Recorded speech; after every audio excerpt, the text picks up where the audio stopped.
the latest news, updates, and more from the world of health and medicine. This is Medical Minutes. In your health spotlight, tips to calm yourself during an attack of anxiety. News 8's Lena Pringle reports on suggestions from experts to curb crippling worries. Anxiety disorders are the most common mental illness in the United States, affecting about 19% of adults and 7% of children. Medication and psychotherapy are first-line treatments for it, but there are some ways to ease the worry on your own.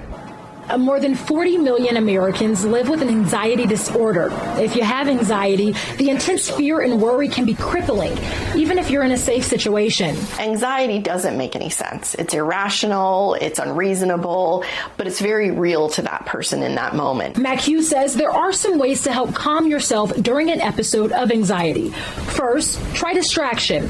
It can be as simple as scrolling through your phone or reading a book when you feel anxious. But you do it purposely. You say, okay, I'm going to distract myself right now. I'm going to put my focus on this other thing. You can get through anything. Also, practice positive self-talk. Repeating phrases like I'm okay or I'm doing what I can help redirect your worry. Another approach is the 5-4-3-2-1 method of grounding. You locate and say 5 things you can see, 4 things you can hear, 3 things you can feel, 2 things you can smell, and 1 thing you can taste. Focusing on your senses brings you back to the present moment. And what should someone else say to an anxious person? Don't say, there's nothing to be anxious about, or why are you anxious about that? Do say, I hear you. You're feeling scared. You're feeling anxious. Relaxation exercises like mindful meditation or yoga also calm anxiety. Another suggestion, try a cold or hot shower.